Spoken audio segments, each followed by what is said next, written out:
ان من افضل ایامکم یوم الجمعہ فاکثروا علی الصلاة فیہ کاکثروا من الصلاة فیہ، فرمایا تمہارے دنوں میں سب سے بہترین دن جمعہ کا دن ہے، اس لیے اس دن مجھ پہ کثرت سے درود پڑھا کرو۔ فإن صلاتکم معروضۃ علی، اس لیے کہ تمہارا درود مجھ تک پہنچایا جاتا ہے۔ صحابی نے پوچھا یا رسول اللہ کیف تعرض علیک صلاتنا وقد ارمت، ہمارا درود آپ تک کیسے پہنچایا جائے گا جبکہ آپ جب دنیا سے جائیں گے قبر میں جسم آپ کا ختم ہو جائے گا تو ہمارا درود آپ تک کیسے پہنچے گا؟ تو آپ صلی اللہ علیہ وسلم نے فرمایا ان اللہ حرم علی الارض اجساد الانبیاء، اللہ تعالیٰ نے پیغمبروں کے جسموں پر زمین پر پیغمبروں کے جسموں کو حرام کر دیا، زمین کسی پیغمبر کے جسم کو کبھی ختم نہیں کرتی۔ تو یہ بھی امت کا اجماعی عقیدہ ہے کہ جتنے بھی انبیاء ہیں ان کے جسم بالکل سلامت رہتے ہیں۔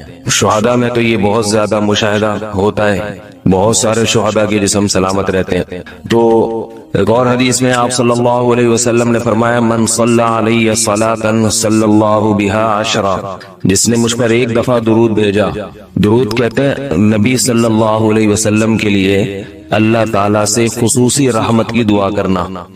ایک ہوتا ہے عام دعا، کسی کے لیے بھی رحمت، صلاۃ کہتے ہیں خصوصی رحمت جو اللہ اپنے خاص بندوں پہ کرتا ہے۔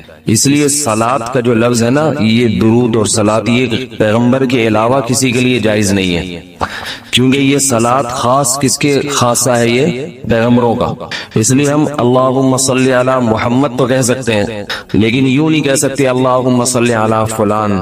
تو وہ صلی جو ہے نا، صلاۃ یہ خاص قسم کی رحمتیں ہوتی ہیں جو اللہ پیغمبروں پر بھیجتے ہیں۔ کبھی قرآن میں آتا ہے اولئک علیہم صلوات من ربہم رحمہ، کہ جو لوگ صبر کرتے ہیں ان پر اللہ کی خصوصی رحمتیں بھی ہیں اور رحمت بھی ہے۔ تو پتہ چلا صلاۃ اور رحمت میں فرق ہے۔ صلاۃ اعلیٰ قسم کی رحمتوں کو کہتے ہیں۔ تو آپ صلی اللہ علیہ وسلم نے فرمایا جس نے میرے لیے ایک مرتبہ رحمت کی دعا کی، درود شریف پڑھا میرے لیے، تو اللہ اس پر 10 رحمتیں بھیجتے ہیں۔ اور جمعہ کا دن زیادہ فضیلت ہے درود شریف پڑھنے کی۔ البتہ یہ جو جمعہ کے دن میں حدیث مشہور ہے کہ 80 سال کے گناہ معاف ہوتے ہیں جمعہ کے دن درود پڑھنے سے، یہ حدیث سند کے لحاظ سے کمزور ہے۔ لیکن یہ جو میں نے حدیث پڑھی کہ جمعہ کا دن سب سے بہتر دن ہے، فَأَكْثِرُوا عَلَيَّ مِنَ الصَّلَاةِ فِيهِ، لہذا اس دن مجھ پہ کثرت سے درود پڑھا کرو، یہ بالکل صحیح حدیث ہے۔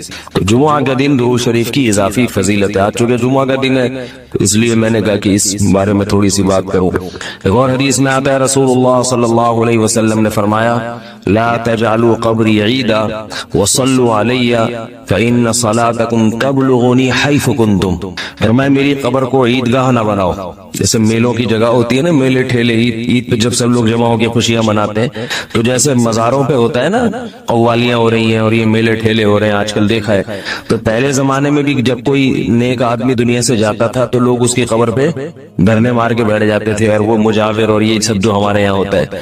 تو آپ صلی اللہ علیہ وسلم نے منع کیا کہ میری قبر کے ساتھ یہ کچھ مت کرو، البتہ مجھ پہ درود پڑھا کرو، اور فرمایا کہ تم جہاں سے بھی درود پڑھو گے یہ مجھ تک پہنچے گا۔ اور حدیث میں رسول اللہ صلی اللہ علیہ وسلم نے فرمایا ما من احد یسلم علی الا رد اللہ علی روحی فارد علیہ، کہ جب بھی کوئی مجھ پر سلام بھیجتا ہے اللہ میری روح کو میرے جسم میں لوٹاتے ہیں اور میں اس کے سلام کا جواب دیتا ہوں۔ اب یہ کیسے ہوتا ہے؟ چونکہ یہ برزخی زندگی میں ہے، لہذا اس کی کیفیات میں اور گہرائی میں جانے کی اجازت نہیں ہے۔ جیسے اللہ بہتر سمجھتے ہیں یہ ہوتا ہے، اس کی حقیقت کا ہمیں علم پوری طرح نہیں ہے، برزخی زندگی ہے۔ اور حدیث میں آتا ہے رسول اللہ صلی اللہ علیہ وسلم نے فرمایا کہ رغم انف رجل ذکرت عنده فلم يصلی علی، اس شخص کی ناک خاک آلودہ ہو جائے جس کے سامنے میرا نام لیا جائے، میرا تذکرہ ہو اور وہ مجھ پہ درود نہ پڑھے۔ ایک اور حدیث میں آپ صلی اللہ علیہ وسلم نے فرمایا البخیل من ذکرت عنده فلم يصلی علی، وہ شخص کنجوس ہے، بخیل ہے جس کے سامنے میرا نام آئے اور مجھ پہ درود نہ پڑے.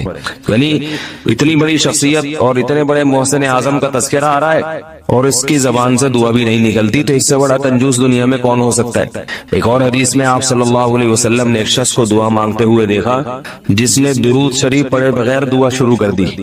تو آپ صلی اللہ علیہ وسلم نے فرمایا اس نے دعا میں جلدی کی ہے. پھر فرمایا تم میں سے جب کسی شخص کو دعا مانگنی ہو تو پہلے اللہ کی حمد و ثنا پڑھے، پھر مجھ پر درود بھیجے. قرآن مجید میں بھی اللہ نے حکم دیا ان اللہ و ملائکتہ یصلون علی النبی، کہ اللہ اور اس کے فرشتے، اللہ بھی رحمت بھیجتے ہیں اور فرشتے بھی رحمت کی دعا کرتے ہیں. میرے ایک دوست کے پاس کسی کے پیسے تھے، اس کا جھگڑا ہوا تھا اس کے ساتھ، تو اس نے اس کے پیسے واپس نہیں کیے، لیکن اب وہ کہہ رہا ہے کہ اس کو پیسے واپس دینے ہیں، لیکن جس کو پیسے دینے وہ بندہ ہی نہیں مل رہا. 2 مہینے سے کوشش کر رہے ہیں، اس کو ڈھونڈ رہے ہیں، لیکن وہ بندہ ہی نہیں مل رہا. بھائی بندہ کسی دوسرے ملک میں اس کا تعلق تھا، اب اس سے کوئی رابطہ ہی نہیں ہو رہا. وہ پیسے کسی مجبور یا ضرورت مند کو دے دیں تو چلے گا؟ دیکھیں چلے گا نہیں، دوڑے گا. پہلی بات تو یہ کہ آپ نے اصل تک، جن صاحب کے بھی آپ بات کر رہے ہیں نا، اصل مالک تک پیسے پہنچانے کی پوری کوشش کریں. اب یہ خود کہہ رہے ہیں کسی دوسرے ملک سے تھا، جب دوسرے ملک سے تھا تو تلاش آپ اپنے ملک میں کر رہے ہیں، دبئی میں یا پاکستان میں یا انڈیا میں، جہاں کے بھی آپ ہیں، تو پھر کہاں سے ملے گا بندہ؟ تو جس ملک کا ہے اس ملک میں معلومات لیں، اور یعنی جس حد تک ممکن ہو. پھر بھی نہیں ملتا، نا امید ہو جاتے ہیں، تو اس کی طرف سے صدقہ کر دیں، لیکن خوب سمجھ لیں کہ پھر جب وہ ملے گا تو پھر دوبارہ پیسے دینے پڑیں گے اس کو. تو اس لیے یا تو صدقہ کر دیں یا کوئی ایسی چیز خرید کے لاکر میں ڈال دیں، یا تو امانت کے طور پہ اس پہ چٹ لکھ دیں بھائی یہ فلاں کی امانت ہے، مل جائے تو ٹھیک ہے، نہیں ملے تو صدقہ کر دیں. یعنی اس کا گولڈ وغیرہ خرید لیں، کیونکہ پیسے تو آپ کو پتہ ہے ڈی ویلیو ہوتے رہتے ہیں. بہرحال اگر نا امید ہو گئی ہے تو اس کی طرف سے صدقہ کر سکتے ہیں. جسمانی ورزش کی شرعی حیثیت. محمود علی میرپور خاص سے پوچھتے ہیں میری عمر 22 سال ہے اور اللہ کے فضل سے میں نے 8 سالہ درس نظامی کا عالم کا کورس کر لیا ہے. مسئلہ یہ ہے کہ میں شام کے وقت ذہن فریش کرنے اور جسمانی ورزش کے لیے کرکٹ کھیلنے جاتا ہوں، جس پر اہل محلہ والے اعتراض کرتے ہیں کہ اب آپ مولوی بن چکے ہیں، آپ کے لیے کرکٹ کھیلنا صحیح نہیں ہے. مفتی صاحب آپ رہنمائی فرمائیں کہ کیا مولوی کے لیے کرکٹ کھیلنا جائز ہے یا نہیں؟ مولوی کے لیے جیسے صحت کو مینٹین رکھنے کے لیے کھانا کھانا جائز ہے، پانی پینا جائز ہے، سونا جائز ہے، تو کھیلنا بھی جائز ہے. مولوی کا بھی تو وہی 2 ہاتھ اور 2 پاؤں اور 2 ٹانگیں اور میدا ہوتا ہے نا، وہی اس کے صحت کے مینٹین رکھنے کے بھی اصول وہی ہیں جو ایک غیر مولوی کے ہیں. تو لہذا جتنی ضرورت اپنی صحت کو مینٹین رکھنے کی اور صحت بنانے کی غیر مولوی کو ہے، مولانا کو بھی، اور دونوں کی میڈیکلی فزیکلی جو فٹنس ہے اس کے اصولوں میں کوئی فرق نہیں ہے. تو اس لیے آپ کھیلیں جا کے. باقی کرکٹ تو میں ویسے آپ کو منع کرتا ہوں، کرکٹ میں ورزش کم ہے اور شو بازیاں زیادہ ہیں. تو کچھ اور کھیل لیں، فٹ بال کھیل لیں، ہاکی کھیل لیں، بیڈمنٹن کھیل لیں، تو اس طرح کے کھیل کھیلیں، جاگنگ کریں. کرکٹ بھی کھیل سکتے ہیں لیکن نہ کھیلیں، کوئی دوسرا کھیل کھیلیں تو زیادہ اچھا ہے. باقی لوگوں کو بولنے دیں. لوگ جب آپ آڑے ترچھے ہو جائیں گے نا نہ کھیلنے کی وجہ سے، بیٹھے بیٹھے رہنے کی وجہ سے، کھائیں گے بیٹھیں گے کھائیں گے بیٹھیں گے، تو پھر آپ ہو جائیں گے آڑے ترچھے. پھر یوں آپ کا پیٹ نکلے گا اور مختلف قسم کی چیزیں نکلیں گی آپ کے باڈی سے. تو پھر دیکھنا لوگ کیا بولیں گے، بولیں گے دیکھو یہ مولانا کی اپنی حالت دیکھو، یہ دوسروں کو نصیحت کرتے ہیں. تو لوگ نے تو ہر حالت میں بولنا ہے. تو آپ لوگوں کو چھوڑیں، آپ جو آپ کی عقل کہہ رہی ہے، جو شریعت کہہ رہی ہے اس کو فالو کریں. صحابہ کرام تو کھیلتے تھے، تیر اندازی کھیلتے تھے. نبی صلی اللہ علیہ وسلم ان کے کھیل دیکھنے کے لیے جایا کرتے تھے اور ان کو ترغیب دیا کرتے تھے. تو اس لیے آپ بھی صحت کو مینٹین رکھنے کے لیے ضرور کھیلیں. اس سے صحت بھی ٹھیک ہوتی ہے، کھیل سے انسان کا ذہن بھی فریش ہوتا ہے، خوش رہتا ہے وہ. اچھا بھائی، کسی اور کے لائسنس پر میڈیکل اسٹور کھولنا. عائشہ رحیم یار خان. میرے شوہر میڈیکل اسٹور کھولنا چاہتے ہیں مگر ان کے پاس لائسنس نہیں ہے. وہ کسی اور کے لائسنس پر میڈیکل اسٹور کھولنا چاہتے ہیں اور اس کو اس کی سالانہ فیس ادا کریں گے. کیا ایسا کرنا جائز ہے؟ میرا خیال ہے یہ غیر قانونی ہے. یہ ایسے جیسے کسی اور کے لائسنس پہ آپ ڈرائیونگ کرنا شروع کر دیں. غیر قانونی کام نہیں کرنا چاہیے. آپ کے شوہر کو چاہیے خود لائسنس لے لیں اور میڈیکل اسٹور کھولیں. باقی یہ کہ اگر وہ غیر قانونی کام کرتے ہیں تو میڈیکل اسٹور کی آمدن حرام نہیں ہوگی، کیونکہ آمدن تو ان دوائیوں کی ہے جو وہ بیچ رہے ہیں. وہ آمدن تو ارننگ حلال ہوگی آپ کے شوہر کی، لیکن غیر قانونی کام ہے، یہ کرنا نہیں چاہیے. میزان بینک پر اشکال. حماد عباسی لاڑکانہ سے پوچھتے ہیں مفتی صاحب آپ نے اپنی ایک تقریر میں کہا ہے کہ میزان بینک کا آپریشن حلال ہے، لیکن وہ دوسری تقریر میں آپ نے اسٹاک ایکسچینج کی آپریشنز کو حرام قرار دیا، لیکن میزان بینک اسٹاک ایکسچینج کا حصہ ہے. آپ کیسے کہہ سکتے ہیں کہ میزان بینک حلال ہے اگر یہ اسٹاک ایکسچینج کا حصہ ہے؟ میں نے تو نہیں کہا اسٹاک ایکسچینج حرام ہے، آپ نے پتہ نہیں کون سی تقریر میں میرے سن لیا۔ اسٹاک ایکسچینج میں دیکھا جائے گا کہ آپ شیئرز جو خرید رہے ہیں کس کمپنی کے ہیں۔ حرام کمپنی، شراب کی کوئی کمپنی ہے، اس کے شیئرز کی خرید و فروخت حرام ہے۔ اگر کمپنی جائز ہے تو اس کے شیئرز کی خرید و فروخت بھی جائز ہے۔ تو میزان بینک بھی شیئرز میں انویسٹمنٹ کرتا ہے، تو وہ تو اس کا خیال کرتا ہے کہ کسی ناجائز کمپنی کے شیئرز نہ ہوں۔ تو اور دوسری بات یہ کہ اسٹاک ایکسچینج میں جب آپ کے نام ہو جائے گا شیئر تو پھر آپ آگے فروخت کر سکتے ہیں، چند شرطیں اس کے ساتھ۔ اسٹاک ایکسچینج میں خرید و فروخت بالکل جائز ہے، کوئی حرج نہیں ہے۔ کسی نے غلط کہا ہے آپ کو میرے بارے میں۔ ہاں، تکافل پہ یہ مجھے اشکال ہے، ہمیں بہت اس پر ہم نے کام کیا، تو تکافل کے جواز پر ہمیں اشکال ہے۔ تو وہاں ایک سوال لوگ کرتے ہیں کہ پھر آپ میزان بینک کو کیسے جائز کرتے ہیں، وہ بھی تو تکافل کی پالیسی لیتا ہے۔ تو اس کا جواب یہی ہے کہ میزان بینک کا تکافل کرنا نہ کرنا وہ اس کا اپنا ذاتی معاملہ ہے، اس کو تو کچھ علماء جائز کہہ رہے ہیں، کچھ ناجائز کہہ رہے ہیں، لیکن اس سے آپ کے میزان بینک سے تعلقات پہ تھوڑی کوئی اثر پڑے گا۔ آپ کے ساتھ جو میزان بینک کی جو ڈیلنگ ہے وہ تو شرعی اصولوں کے تحت ہے۔ اس کی مثال ایسا ہے جیسے زید سے آپ خرید و فروخت کرتے ہیں، وہ جائز طریقے سے کر رہے ہیں، لیکن زید نے اپنے بچوں کا تکافل بھی کرایا ہوا ہے یا انشورنس کرائی ہوئی ہے، تو زید کا انشورنس کرانے یا تکافل کرانے سے آپ کے زید کے ساتھ معاملہ تھوڑی کوئی ناجائز ہو جائیں گے۔ ناپاک زمین پر کپڑا بچھا کر نماز پڑھنا۔ شاہ رخ صاحب ملتان سے پوچھتے ہیں، مفتی صاحب میں نے مرغیاں، بطخیں اور کتا بھی پالا ہوا ہے، یہ سب زمین پر گھومتے پھرتے رہتے ہیں، زمین پر ہی گھومتے ہیں میرا خیال ہے جتنے بھی جانور ہیں، بستروں پہ تو نہیں رہنا چاہیے ان کو۔ ایسی کوئی جگہ نہیں ہے جہاں ان کے پاؤں نہ پڑے ہوں، تو پوچھنا یہ کہ زمین پر کوئی کپڑا وغیرہ بچھا کر نماز پڑھ سکتا ہوں؟ دیکھیں، جانور جس زمین پہ گھومتا ہے وہ زمین ناپاک نہیں ہو جاتی، مٹی تو ویسے ہی پاک چیز ہے، اور گندگی مٹی پہ گرے گی اور مٹی اس کو کھا جائے گی یا خشک کر دے گی تو وہ جگہ ویسے بھی پاک ہوتی ہے۔ تو اس لیے آپ نماز پڑھ سکتے ہیں اس میں بغیر کپڑا بچھائے بھی، جب تک کوئی گندگی کے اثرات نظر نہ آئے۔ کپڑا بچھا کے نماز پڑھ لیں تو اور زیادہ احتیاط ہے۔ زچگی کے 40 دن بعد بھی خون آنا، مفتی صاحب اگر کسی عورت کا بچہ پیدا ہو اور اس کو 40 دن بعد بھی بلیڈنگ ہو، تھوڑا سا خون آئے، تو کیا وہ غسل کر کے نماز شروع کر سکتی ہے؟ اور کیا ایسی حالت میں شوہر سے ملنے کی اجازت ہے؟ 40 دن کے بعد اگر خون آتا ہے تو وہ استحاضے کا خون ہے، وہ حیض کا خون نہیں ہے۔ جو نفاس، جو بچہ پیدا ہونے کے بعد خون آتا ہے نا، وہ نفاس کا خون کہلاتا ہے، تو عورت کو کنٹینیو خون جتنے دن آئے گا وہ نفاس کا خون ہے۔ لیکن 40 دن کے بعد بھی آ رہا ہے تو عورت کو چاہیے 40 دن گزرتے ہی غسل کرے، نماز شروع کر دے، تو وہ پاک ہو جاتی ہے اور اس پہ تمام پاک والے احکامات ہی اس پہ جاری ہوتے ہیں، چاہے وہ بلیڈنگ ہو بھی رہی ہو۔ میں کہ اور سسرال میں قصر نماز پڑھنا۔ سائرہ رشید آئی لینڈ سے پوچھتی ہے، ہم آئی لینڈ میں رہتے ہیں، جب ہم پاکستان جاتے ہیں تو میرا سسرال والوں کا گھر لاہور میں بھی ہے اور چشتیاں میں بھی ہے، جب ہم آ جاتے ہیں تو وہاں 4 یا 5 دن ٹھہرنا ہوتا ہے، تو کیا ہم قصر کریں گے؟ یہ بھی بتا دیں کہ جب لڑکی میکے جاتی ہے تو کیا قصر نماز پڑھنی ہوگی؟ دیکھیں، نہ میکے جانے میں سفر والی قصر اور سفر کا فرق ہے، نہ سسرال میں۔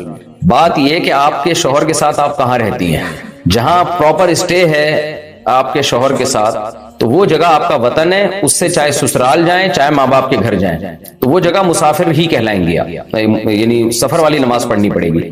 تو عورت کا گھر اس کے شوہر کا گھر ہوتا ہے جہاں وہ اسٹے کرتی ہے، تو اپنے شوہر کے گھر اگر آپ آئیں گی اس شہر میں جہاں شوہر رہتے ہیں تو 1 سیکنڈ کے لیے بھی آئیں گی تو پوری نماز، اور اگر اس جگہ نہیں آ رہی تو دوسری جگہ کسی جگہ جا رہی ہیں، دوسرے شہر یا سسرال یا میکہ، تو پھر سفر والی نماز پڑھنی پڑے گی۔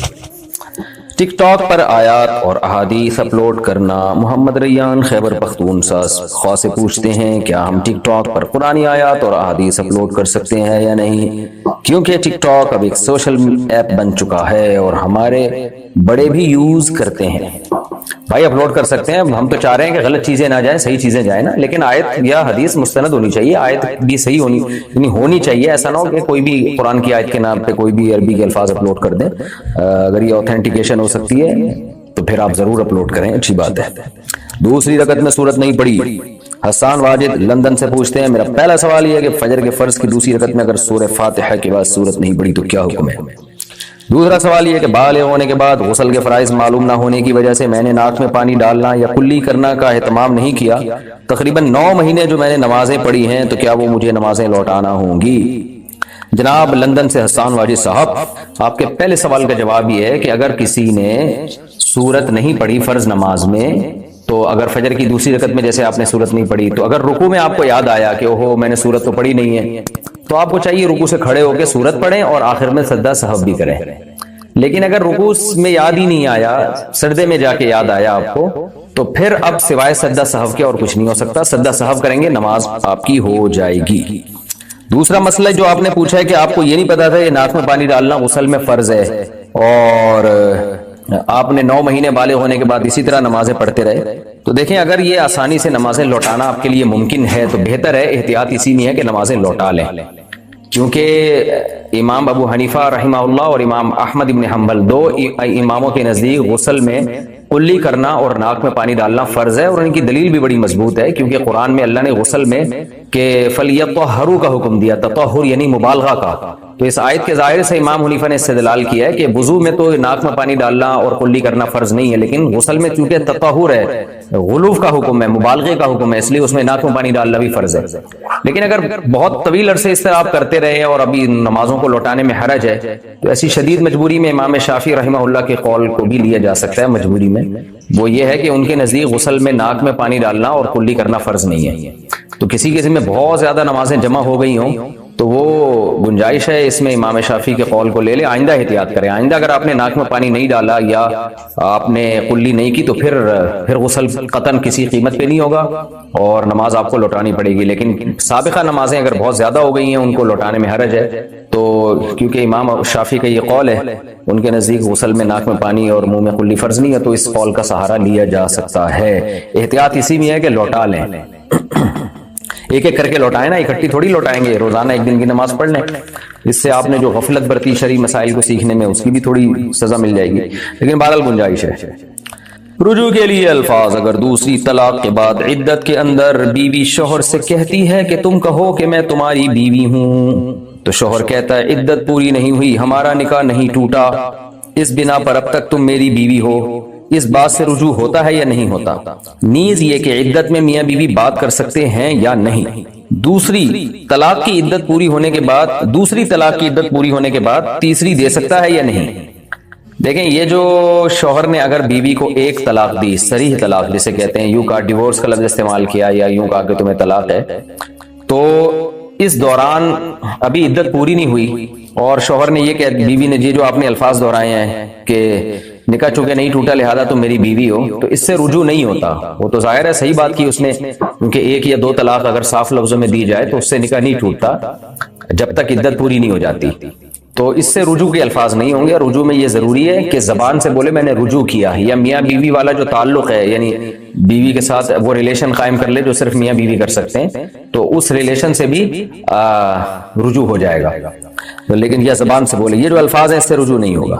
باقی عدت میں میاں بیوی بات کر سکتے ہیں یا نہیں کر سکتے، تو عدت کے اگر طلاق رجعی ہے تو چونکہ اس سے نکاح نہیں ٹوٹتا جب تک عدت پوری نہیں ہوتی، تو وہ بیوی رہتی ہے لہذا بات چیت ہو سکتی ہے، لیکن اگر شوہر کا ارادہ رکھنے کا نہیں ہے تو پھر شوہر کو چاہیے ایسی باتیں بیوی سے نہ کرے جو اس کو میاں بیوی کے ریلیشن پہ ابھارنے والی ہیں۔ اس کا نقصان یہ ہوتا ہے کہ وہ بعض دفعہ ریلیشن قائم کر لیتا ہے، پھر مزید طلاق اس کو دینی پڑتی ہے نکاح توڑنے کے لیے، تو طلاق جتنی کم سے کم عدد میں دی جائے اتنی ہی شریعت میں اس کی ترغیب ہے کہ کم سے کم طلاق دی جائے، تاکہ بعد میں ان کے پاس دوبارہ نکاح کرنے کا آپشن رہے۔ اب 3 طلاقیں دے دی تو پھر آپ کو پتہ ہے نکاح نہیں ہو سکتا دوبارہ، تو اس لیے شریعت یہ چاہتی ہے کہ آپ نکاح اگر آپ نے توڑنا ہی ہے تو 1 طلاق کے ذریعے توڑیں، آپ نے طلاق دے دی اور رجوع نہیں کیا، تاکہ 3 مینسز پورے ہوں گے اور نکاح ختم ہو جائے گا۔ بہت زیادہ ہے تو 2 طلاق کے ذریعے، تاکہ جب نکاح ختم ہو اور ان کو بعد میں کبھی ندامت ہو تو آپس میں نکاح تو ہو سکتا ہو نا ان کا۔ لیکن اگر مرد نے پہلی کے بعد رجوع کر لیا، دوسری کے بعد رجوع کر لیا، پھر اس کو نکاح ختم کرنے کے لیے ایک ایکسٹرا طلاق دینی پڑتی ہے، تو طلاق کا عدد کم ہوتا چلا جاتا ہے۔ اس لیے بہتر یہی ہے کہ اگر شوہر کا رجوع کرنے کا ارادہ نہیں ہے تو پھر بات چیت نہ کریں آپس میں، تو باقی کر سکتے ہیں عدت کے دوران، چونکہ وہ اس کی بیوی ہے۔ ہاں 3 طلاقیں دے دی یا طلاق بائن دے دی تو پھر اس کی بیوی نہیں ہے، وہ نکاح ٹوٹ گیا، پھر بات چیت کوئی ضروری بات ہو تو ٹھیک ہے، لیکن ادروائز وہ بے تکلف نہیں ہو سکتے۔ باقی یہ جو پوچھا ہے دوسری طلاق کی عدت پوری ہونے کے بعد تیسری طلاق دے سکتا ہے یا نہیں؟ دوسری طلاق کی جب عدت پوری ہو گئی تو نکاح ختم ہو گیا، اب تیسری نہیں دے سکتا۔ اب چونکہ ایک عورت بالکل اجنبی بن چکی ہے تو جتنی بھی طلاقیں دے گا وہ لگیں گی نہیں، لہذا وہ تیسری دینے سے ہوگی نہیں تیسری۔ الکوہل والا پرفیوم، کیا الکوہل والا پرفیوم یا باڈی اسپرے لگانے سے کپڑے ناپاک ہو جاتے ہیں؟ نہیں ہوتے ناپاک۔ سودی لین دین کرنے والے امام کے پیچھے نماز، ہمارے امام صاحب کی امامت کا وظیفہ بھی مقرر ہے، اس کے علاوہ پرسنل ٹیوشن بھی پڑھاتے ہیں، اس کے علاوہ وہ سود پر پیسہ بھی دیتے ہیں، لا حول ولا قوت الا باللہ۔ تو کیا ان کے پیچھے نماز پڑھنا جائز ہے؟ جو امام کبیرہ گناہ میں مبتلا ہو اور کھلے عام کبیرہ گناہ کرتا ہو، لوگوں کو پتا ہو کہ یہ اس جرم میں مبتلا ہے، گناہ بھی کبیرہ ہو اور کھلے عام ہو، تو ایسے شخص کو اپنے اختیار سے امام بنانا جائز نہیں ہے۔ جیسے جو شخص داڑھی کاٹتا ہے تو اس کو بھی اپنی مرضی سے آپ امام نہیں بنا سکتے، گناہ گار ہوں گے، کیونکہ ایک عہدہ ہے نا۔ اس سے کیا ہوتا ہے کہ جب امام اس طرح کا گناہ کر رہا ہو کھلے عام، اس لوگوں کے دل میں اس گناہ کی ویلیو ختم ہو جائے، یعنی گناہ کی برائی ختم ہو جائے گی تھوڑے دنوں میں۔ تو ایسا عہدہ اپنے اختیار سے دینا جائز نہیں ہے۔ باقی یہ کہ آپ کو اگر امام کو ہٹانے پر قدرت نہیں ہے، آپ کی مرضی سے نہیں بنا، تو نماز پھر ہر ایک کے پیچھے ہو جاتی ہے جب تک عقیدہ شرکیہ نہ ہو۔ تو اگر امام سودی لین دین کرتے ہیں تو کبیرہ گناہ کے مرتکب ہیں، امام صاحب کو آپ محبت سے سمجھائیں، نہیں باز آتے تو اگر آپ ہٹا سکتے ہیں تو ہٹا دیں، فتنے کا اندیشہ نہ ہو، لڑائی جھگڑے کا اندیشہ نہ ہو۔ اگر نہیں ہٹا سکتے تو پھر جماعت اکیلے نماز نہ پڑھیں، اسی امام کے پیچھے نماز پڑھ لیں، کیونکہ جماعت سے نماز بہرحال لازم ہے۔ اچھا بھائی، گھر والے رشتے پر راضی نہیں۔ سید عباد کراچی سے، میں نے ایک لڑکی کے گھر رشتہ بھیجا، لڑکی کی فیملی شادی کے لیے مکمل طور پر راضی ہیں، مگر میرے گھر والے منع کر رہے ہیں۔ وجہ یہ بتا رہے ہیں کہ لڑکی کی فیملی ہمارے اسٹینڈرڈ کی نہیں ہے، جبکہ ہم ایک دوسرے کو بہت پسند کرتے ہیں۔ گائیڈ کریں مجھے کیا کرنا چاہیے؟ آپ کو شادی کرنی چاہیے، گھر والوں کو منانا چاہیے، سمجھانا چاہیے؟ بھائی اسٹینڈرڈ لڑکی والوں کو چاہیے کہ وہ دیکھیں کہ لڑکا ہمارے اسٹینڈرڈ کا ہے یا نہیں ہے، کیونکہ جانا تو لڑکی نے، ماتحت تو لڑکی ہوگی۔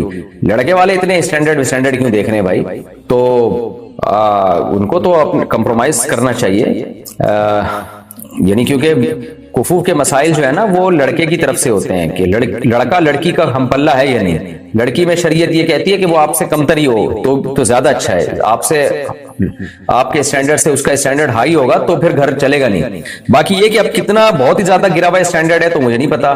بعض دفعہ ہوتا ہے کہ آپ کو کوئی لڑکی ایسی پسند آ گئی ہے کہ وہ آپ کی فیملی کے لحاظ سے اس کا اسٹینڈرڈ کچھ ضرورت سے زیادہ گرا ہوا ہے، پھر گھر والوں کو ایک ہوتا ہے کہ یار وہ آپ کی صرف بیوی تھوڑی ہوگی، ہماری بہو بھی ہوگی، تو اس لیے بہتر یہی ہے کہ گھر والوں کو راضی کریں۔ نہیں راضی ہوتے تو آپ اگر اپنے خرچے پہ کرنا چاہیں کر سکتے ہیں، لیکن ایڈجسٹ کیسے ہوگی آپ کی فیملی میں وہ مسائل۔ میں تو شرعی مسئلہ بتا سکتا ہوں، مشورہ دینا میرے لیے بہت مشکل ہے۔ مشورہ تو جب تک سارے حالات کسی کے سامنے نہ آئیں مشورہ نہیں دیا جا سکتا، تو میں مشورہ اس بارے میں کچھ نہیں دیتا کہ آپ کریں نہ کریں۔ شرعی مسئلہ بتا دیتا ہوں کہ جائز ہے، باقی ہر جائز کام کرنے کا نہیں ہوتا اور نہیں کرنے کا بھی نہیں ہوتا۔ کرنا ہے نہیں کرنا ہے یہ فیصلہ آپ نے خود کرنا ہے، اپنے تمام حالات کو سامنے رکھ کے، اور کسی ایسے سے مشورہ کریں جو آپ کے سارے حالات جانتا ہو۔ بہن کو زکوٰۃ دینا، یاسین صاحب کراچی سے پوچھتے ہیں مفتی صاحب میں اپنی زکوٰۃ اپنی بہن کو دے سکتا ہوں؟ اس کا مدرسہ ہے، اس کی تعمیر کی ضرورت ہے۔ دیکھیں زکوٰۃ مدرسوں کی تعمیر میں نہیں لگتی، تعمیری کاموں میں نہیں، زکوٰۃ میں غریب کو مالک بنانا ضروری ہے۔ اگر آپ کی بہن واقعی زکوٰۃ کی مستحق ہے، خود غریب ہے، پھر تو زکوٰۃ دے سکتے ہیں، یا مدرسے میں وہ زکوٰۃ کو زکوٰۃ کی جگہ پہ لگاتی ہو، شرعی مسائل معلوم ہو تو بھی زکوٰۃ دے سکتے ہیں، ادروائز پھر زکوٰۃ ضائع ہوگی آپ کی۔ بچے کا کفریہ جملہ بولنا، محمد آذان لاہور سے۔ مفتی صاحب میرا آپ سے سوال یہ ہے کہ اگر کوئی بچہ جس کو کفر کا نہ پتا ہو نعوذ باللہ کفر بول دے تو کافر ہو جاتا ہے؟ نہیں جی، بچے کافر نہیں ہوتے، ان کی تو عقل ہی نہیں ہوتی۔ البتہ یہ ضرور ہے بچے کو فوراً تنبیہ کرنی چاہیے، کوئی بھی ایسا الٹا جملہ بولے بچے کو سمجھائیں، اس کو بتائیں بیٹا یہ بہت خطرناک بات ہے، ایسے کبھی نہیں کہتے، اللہ کا عذاب آتا ہے، تو اس کو بچپن سے پابند بنائیں کہ ایسے الفاظ نہ کہا کرے۔ ہمیں یاد ہے آج کل یہ جو بچے بالکل ہی بدتمیز ہو گئے ہیں، کھانا اچھا نہیں لگتا تو بچے کہہ رہے ہوتے کھانا بڑا بکواس ہے، یہ بہت خطرناک جملہ ہے۔ ہم کبھی ایسے بول دیتے تھے نا کیسا بکواس ہے، تو ہمیں بہت سخت ڈانٹ پڑتی تھی والدین کی طرف سے کہ رزق کو ایسے نہیں بولتے، آپ یہ بول دیں بھائی مجھے پسند نہیں آ رہا، میرا دل نہیں چاہ رہا کھانے کو، لیکن ایسے سخت الفاظ، کیا بکواس برگر ہے، کیا بکواس نہاری ہے، یہ لوگ لڑکے آج اس طرح کی بات کر رہے ہوتے ہیں۔ تو وجہ اس کی ہے کہ بچپن میں ماں باپ کی طرف سے ڈانٹ نہیں پڑی ہوتی ان کو۔ میں دیکھتا ہوں ہوٹل میں کبھی بیٹھے ہیں نا، کھانا مرضی کا نہیں ہے تو لڑکے اس طرح کہہ رہے ہوتے ہیں یار کیا بکواس بریانی ہے، تو یہ غلط بات ہے بھائی، رزق کو آپ بکواس کا لفظ استعمال کر رہے ہیں، رزق کی ہمیں توہین کی اجازت نہیں ہے۔ تو ہمیں یاد ہے میں نے زندگی میں پہلی دفعہ جب یہ لفظ بولا نا بکواس کا لفظ، مجھے والدین کی طرف سے بہت ڈانٹ پڑی تھی کہ روٹی کو رزق کو نہیں کہتے ایسے بکواس۔ تو ماں باپ بچپن میں ڈانٹتے نہیں ہیں تو زبانیں کھل جاتی ہیں، رزق کے بارے میں بھی ایسی باتیں کر رہے ہوتے ہیں، اور بڑوں کے بارے میں بھی، علماء کے بارے میں بھی، قوموں کے بارے میں بھی۔ ہم ایک دفعہ بیٹھے ہوئے تھے تو میں نے کسی قوم کو برا کہہ دیا والد صاحب کے سامنے، وہ فلانی قوم تو ایسی ہوتی ہے۔ میرے والد صاحب نے اتنا سخت ڈانٹا، بولا بیٹا ایسے کسی قوم کو نام لے کے کہنا کہ وہ ایسی بری ہوتی ہے یہ بہت بری بات ہے۔ تو اتنی زور کی ڈانٹ پڑی تھی کہ وہ والدہ بھی تھیں، دونوں کی طرف سے ڈانٹ پڑی، تو تو اس کے بعد جب بھی میں کسی قوم کے بارے میں تبصرہ کر رہا ہوتا ہوں مجھے وہ ڈانٹ یاد آ رہی ہوتی ہے، تو میں کوشش کرتا ہوں کہ ایسا تبصرہ نہ کروں کہ بالکل کسی قوم کو میں یوں بولوں کہ وہ قوم ایسی ہوتی ہے، تو وہ ایک زور کی ڈانٹ جو ہے نا میرے کانوں میں گونجتی ہے۔ حالانکہ اس واقعے کو میرا خیال ہے اس وقت میری عمر 8-9 سال ہوگی، تو ماں باپ کو چاہیے بچوں کو غلط الفاظ بولنے سے روکیں۔ کفری الفاظ تو بہت ہی خطرناک ہے، اس سے کم درجے کے الفاظ بھی جو نامناسب ہوتے ہیں والدین کو چاہیے بچوں کو ڈانٹنا چاہیے اس پہ کہ یہ غلط الفاظ ہیں، یہ نہیں بولا کرو۔ کہتے ہیں کہ جی ایک صاحب کے بارے میں ان کا پوری ڈیٹیل نہیں بتاتا کس کے بارے میں پوچھ رہے ہیں کہ جی ان کا شوہر، ایک خاتون ہے، ان کا شوہر اسے ذہنی اور جسمانی اذیت دیتا ہے، نامرد بھی ہے، میڈیکل سائنس میں اس کو تیسری جنس کہتے ہیں۔ ڈاکٹر نے بھی اسے جواب دے دیا کیا میری کزن اس سے طلاق لے سکتی ہے؟ جی اگر بالکل اس میں وہ ڈیزائرز ہی نہیں ہے اور وہ بیوی سے ہم بستر پر قدرت ہی نہیں ہے اس کو، تو اس بیس پہ کورٹ سے خلا لیا جا سکتا ہے۔ اب مجھے نہیں پتا بنگلہ دیش کی کورٹ کس طرح کے قوانین کو فالو کرتی ہے، بہرحال کورٹ سے اگر شرعی لحاظ سے خلا کی کوئی صورت ممکن نہ ہو تو بنگلہ دیش میں کسی بھی بڑے ادارے میں آپ جائیں، ڈھاکہ میں بڑے بڑے دینی مدارس ہیں، وہاں کسی بھی مفتی سے مسئلہ پوچھیں وہ شوہر سے گلو خلاصی یا شوہر سے علیحدگی کا طریقہ بتا دیں گے کہ کس طرح سے طلاق ایسے شوہر سے لی جا سکتی ہے۔ بیماری کی وجہ سے عورت کا بال کٹوانا۔ بنت حوا بہاولپور سے، میں بیمار ہوں، میرے لیے وضو نماز مشکل ہے، میری بچیاں چھوٹی چھوٹی ہیں، دوائیں کھانے کی وجہ سے میرے بال لمبے ہوتے جا رہے ہیں، ان کو سنبھالنا مشکل ہے۔ بھائی ہمیں بھی تو بتا دیں کون سی دوا ہے کہ بال ہی لمبے ہوئے جا رہے ہیں، سبحان اللہ۔ کیا ایسی صورت میں بالوں کو کٹوا دینا جائز ہے؟ عورت کے لیے لمبے بال رکھنا یہ شریعت کی ترغیب ہے، چھوٹے بال رکھنا شریعت میں پسندیدہ نہیں ہے۔ باقی اتنے چھوٹے کر دینا کہ بالکل ہی جیسے یعنی کندھے تک آ جائیں بال، یہ غلط ہے، ناجائز ہے۔ اتنے بال ہونے چاہیے عورت کے جس میں وہ چٹیا بنا سکے۔ تو اگر بہت زیادہ لمبے بال ہو گئے ہیں تو پھر آپ کنارے بھی کاٹ سکتی ہیں اور اتنے چھوٹے کیے جا سکتے ہیں کہ اس میں یعنی کمر کے نصف کمر سمجھ لیں آپ یا کمر کے آخری حصے تک، تو اس میں اگر چٹیا بنانا چاہیں تو بن سکے، لٹکے ہوئے بال ہو۔ بہت زیادہ چھوٹے کر کے یہاں تک لے آنا کندھوں تک جیسے فیشنیبل اور خواتین کرتی ہیں یا مردوں کی طرح کر دینا یہ جائز نہیں ہے۔ مرد کے لیے چاندی کا ہار پہننا۔ کامران اکمل بہار انڈیا سے پوچھتے ہیں چاندی کا ہار مرد پہن سکتے ہیں یا نہیں؟ نہیں پہن سکتے میرے بھائی۔ سونا اور چاندی کا زیور صرف عورت پہن سکتی ہے، مردوں کے لیے سونا اور چاندی بالکل حرام ہے، صرف مرد چاندی کی انگوٹھی پہن سکتا ہے، اس کے علاوہ کچھ بھی نہیں۔ بغیر تکبیر تحریمہ پڑھی گئی نمازوں کا حکم۔ فیروز حامد آسام انڈیا۔ میرا سوال یہ ہے کہ میں نے ناعلمی کی وجہ سے 4-5 سال باجماعت نماز پڑھتے ہوئے تکبیر تحریمہ نہیں کہی، صرف ہاتھ اٹھاتا تھا، بتائیے میری ان نمازوں کا کیا ہوگا کہ دوبارہ پڑھنی ہوں گی؟ میرے بھائی تکبیر تحریمہ تو تمام ائمہ کے نزدیک شرط ہے نماز میں داخلے کے لیے، بعض کے نزدیک رکن ہے، بعض کے نزدیک شرط ہے۔ جب تکبیر تحریمہ ہی نہیں کہی آپ نے تو نماز میں داخل ہی نہیں ہوئے تو خارج کیسے ہو گئے؟ تو اس لیے اتنا تو مسائل میرے بھائی سیکھ لینے چاہیے۔ بہشتی زیور کتاب ہے، اس کو گھر میں رکھیں، تسہیل بہشتی زیور کے نام سے جامعۃ الرشید میں چھاپی ہے، اس کو آسان کر کے تسہیل بہشتی زیور جامعۃ الرشید، یہ کہیں سے بھی خرید لیں، موٹے موٹے نماز روزے کے مسائل اس سے سیکھ لیں، طہارت کے مسائل، خواتین کے حیض و نفاس کے مسائل، بہت زبردست کتاب ہے، تو وہ گھر میں رکھ لیں تاکہ یہ چھوٹے موٹے مسائل یاد رہا کریں۔ باقی یہ کہ نمازیں آپ کو لوٹانی پڑیں گی، اب ہر روز ایک دن کی نماز لوٹا لیا کریں۔ سرٹیفکیٹ بنوانا کشمیر انڈیا سے، مجھے نرسنگ کا 5 سال کا تجربہ ہے لیکن میرے پاس سرٹیفکیٹ نہیں ہے، کچھ فیملی پرابلمز کی وجہ سے آگے نہیں پڑھ سکتی تھی، تو اگر میں سرٹیفکیٹ بنوا لوں تو جائز ہوگا؟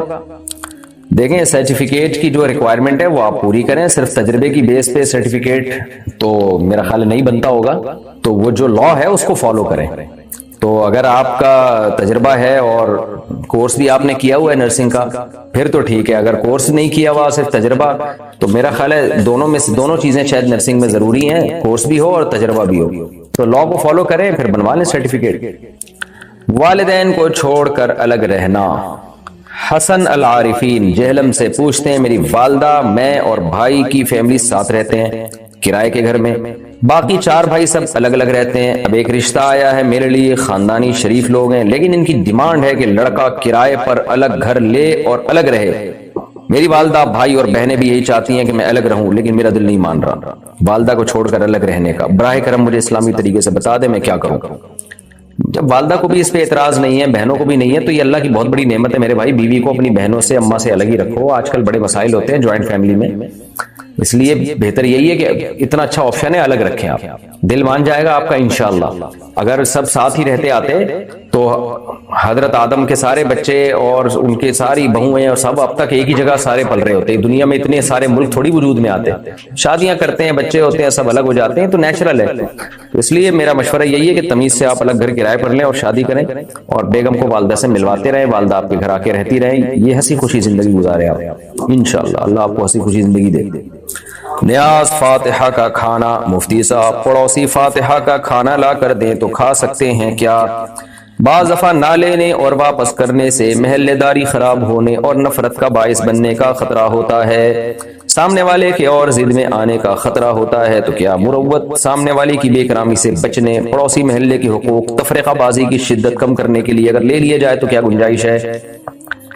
دیکھیں ایک دفعہ ان کو بس محبت سے بتا دیں جو بھیج رہے ہیں کہ ہم لوگ جو ہے نا اس کو ٹھیک نہیں سمجھتے، محبت سے آرام سے ہلکا سا کوئی میسج دے دیں تاکہ وہ یہ نہ سمجھیں کہ یار یہ ویسے اس کو ناجائز بولتے رہتے ہیں، جب خود کھانے کی باری آتی ہے تو بڑے آرام سے ہڑپ کر کے بیٹھ جاتے ہیں۔ تو اس لیے ان کو اتنا میسج پہنچ جائے، چاہے زبان سے پہنچے چاہے دلالتاً کا مطلب آپ کے ایٹیٹیوڈ سے ان کو یہ پتہ چل جائے کہ ہم لوگ اس عمل کو ٹھیک نہیں سمجھتے، تو کوئی موقع دیکھ کے محبت سے ان کو سمجھا دیں، پھر بھی دیتے ہیں تو لے لیں، نہیں لیں گے تو لڑائی ہوگی، جھگڑا ہوگا اور تفرقہ بازی ہوگی۔ تو باقی یہ کہ کھا لیں اس کو کہ نہیں کھائیں، دیکھیں اصل حکم تو یہی ہے کہ نہ لیں تاکہ بدعت کی تائید نہ ہو۔ بدعت ہے نا، یعنی وہ جو کچھ کر رہے ہیں، شریعت میں تو روزے رکھنے کا حکم ہے، نیاز فلانے کی نیاز، دمکانے کی نیاز، یہ کہاں ہے؟ صحابہ میں کسی ایک نے بتائی نیاز نکالی ہو، ابو بکر نے، عمر نے، عثمان، علی رضی اللہ عنہ، کسی نے بھی نہیں۔ تو بدعت عمل ہے، آپ لیں گے تو اس کی تائید ہوتی ہے، تو کوئی بھی اصل یعنی یہی ہے کہ نہ لیا جائے، لیکن بعض دفعہ بڑی لڑائی جھگڑوں کا خطرہ ہوتا ہے، بڑی نفرتیں پھیلتی ہیں، تو اس میں فتنے سے بچنے کے لیے پھر آپ مجبوری میں لے لیں اس کو، لیکن ان کو بتا دیں کہ ہم لوگ یہ نظر و نیاز اس ٹائپ کی وہ ہم لوگ اس کو قائل نہیں ہیں، ہم اس کو ٹھیک نہیں سمجھتے، پھر بھی دے رہے ہیں، ڈھیٹ بن گیا تو لے لیں اب۔ باقی کھانے کا کیا حکم ہے؟ تو اصل بدعت کی تائید ہوتی ہے لینے سے، جب ایک دفعہ لے لیا آپ نے تو وہ، کیونکہ جو بریلوی حضرات ہیں یا گرین چینل والے جو یہ کام کرتے ہیں، ان سے جب بھی ہم نے تفتیش کی ہے وہ کہتے ہیں ہم یہ کرتے اللہ ہی کے لیے، یہ غیر اللہ کے نام کا نہیں ہوتا اللہ ہی کے لیے ہے، باقی ان کی نیت ہوتی ہے کہ فلاں بزرگ کو ثواب پہنچے، تو اس لیے اس کو شرک نہیں کہیں گے ہم کہ یہ شرکی یا نیاز ہے، کھا نہیں سکتے۔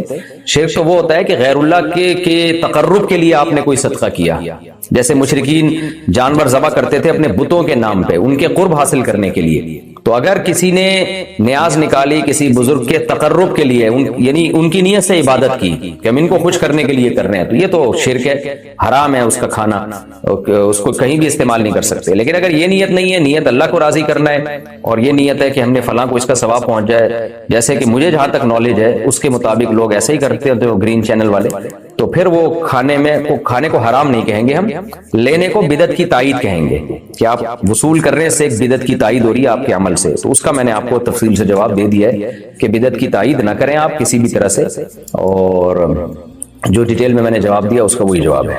غصے میں کھائی گئی قسموں کا کفارہ، فریحہ صاحبہ حیدرآباد سے، مفتی صاحب کیا غصے میں کھائی گئی قسم توڑنے کا بھی کفارہ ہے جبکہ ارادتاً قسم نہ کھائی ہو، اور جسے قسم توڑنے کے کفارے کے بارے میں بھی نہ معلوم ہو اور بعد میں پتہ چلا تو پچھلی کھائی گئی قسموں کا کیا ہوگا جب وہ یاد بھی نہ ہو؟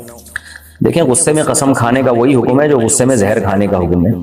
غصے میں آپ جو بھی کھائیں وہ لگے گا، آپ نے غصے میں زہر کھا لیا تو مر جائیں گے آپ نے غصے میں پانی پی لیا پیاس بجھ جائے گی آپ کی، آپ نے غصے میں روٹی کھا لی پیٹ بھر جائے گا آپ کا، تو غصے میں قسم کھا لی تو وہ بھی ہو جائے گی، تو لہذا جب آپ نے غصے میں قسم کھا لی اور اس کو توڑ دیا تو کفارہ واجب، اگرچہ ائمہ کا اس میں اختلاف ہے، لیکن امام حنیفہ کے قول کے مطابق غصے یعنی قسم جب آپ کھاتے ہیں تو ارادہ ہو یا نہ ہو وہ بہرحال قسم منعقد ہو جاتی ہے آپ کی، تو کیونکہ یمین ہے نا، تو اب اس کا یہ ہے کہ آپ نے قسم کا جتنی قسمیں پہلے کھا کے توڑی ہیں سب کا احتیاط تو یہی ہے کہ سب کا کفارہ ادا کریں، جو راجح قول ہے وہ یہی ہے کہ اندازہ لگائیں کتنی قسمیں کھائی ہیں تو سب کا کفارہ ادا کریں، اور آئندہ واحفظوا ایمانکم، قرآن کہتے ہیں اپنی قسموں کی حفاظت کرو، ایسے قسمیں کھا کے توڑنا یہ بری بات ہے، گناہ ملتا ہے اس سے، باقی پچھلی تمام قسموں کا کفارہ ادا کریں، اصل تو یہی ہے احتیاط اسی میں، لیکن ایک قول یہ بھی ہے کہ ایک کفارہ ادا کر دیں پچھلی تمام قسموں کی طرف سے کافی ہو جائے گا، وہ آئندہ کے لیے پھر احتیاط کریں، آئندہ جب بھی قسم توڑیں گے تو ہر دفعہ آپ نیا کفارہ دیں گے، لیکن اب تک جو ہو چکا تو اس کی طرف سے ایک کفارہ ساری قسموں کی نیت سے آپ ادا کر لیں تو ایک قول کے مطابق کفارہ ادا ہو جائے گا، لیکن احتیاط کے بہرحال یہ خلاف ہے، احتیاط اسی میں ہے کہ جتنی قسمیں کھائی ہیں ساری سب کا کفارہ ادا کریں۔ جوئے میں ہارے ہوئے پیسوں کا قرض کیا جوئے میں ہارے ہوئے پیسوں کا قرض دینا لازم ہے؟ اگر میرے والد نے کسی سے جوئے میں پیسے ہارے تو کیا وہ مجھ پر لازم ہے کہ میں ادا کروں؟ رہنمائی فرمایا نہیں جی، جوئے میں جو کچھ ہارا جاتا ہے کچھ بھی لازم نہیں ہوتا اور اس کی کوئی شرعی حیثیت نہیں ہے۔ جب بھی آپ جوا کھیلیں تو اصول یاد رکھیں، ایک تو آپ نے گناہ کیا، ہار گئے تو بھاگ جائیں آپ، شریعت میں نہیں پوچھ ہوگی کہ آپ نے اس کے پیسے کیوں نہیں دیے، شریعت میں نہیں پوچھ ہوگی، شریعت میں آپ کی پوچھ ہوگی آپ نے کسی سے قرض لیا تو وہ پیسے کیوں نہیں دیے آپ نے کسی سے کوئی چیز خریدی تو اس کے پیسے آپ نے کیوں نہیں دیے، آپ نے کوئی چیز رینٹ پہ لی تو اس کے پیسے آپ نے کیوں نہیں دیے، آپ نے کسی سے کوئی کام لیا اس کی اجرت آپ نے کیوں نہیں دی، ان چیزوں پہ شریعت سوال کرے گی۔ جوئے میں آپ ہار گئے تو اس جواری کو آپ نے پیسے کیوں نہیں دیے، یہ شریعت آپ سے قیامت کے دن اللہ اس سے آپ سے سوال نہیں کرے گا، لہذا جوا ہار جائیں تو بھاگ جائے کریں وہاں سے۔ بولے تمہارے باپ میں ہمت ہے تو نکال لو پیسہ، حرام ہے، اس کے لیے بھی حرام ہے، آپ کے لیے بھی دینا حرام ہے، تو حرام میں تھوڑی شریعت اپریشیٹ کرتی ہے۔ جوا کھیلا ہی کیوں آپ نے؟ اس نے بھی غلط کیا، آپ نے بھی غلط کیا، کھیلا کیوں جوا؟ اور کھیل لیا تو پتلی گلی سے نکل لو، اس کو بھی ایک ڈز لگے گی تو آئندہ 100 دفعہ سوچے گا جوا کھیلنے سے پہلے۔ کپڑوں پر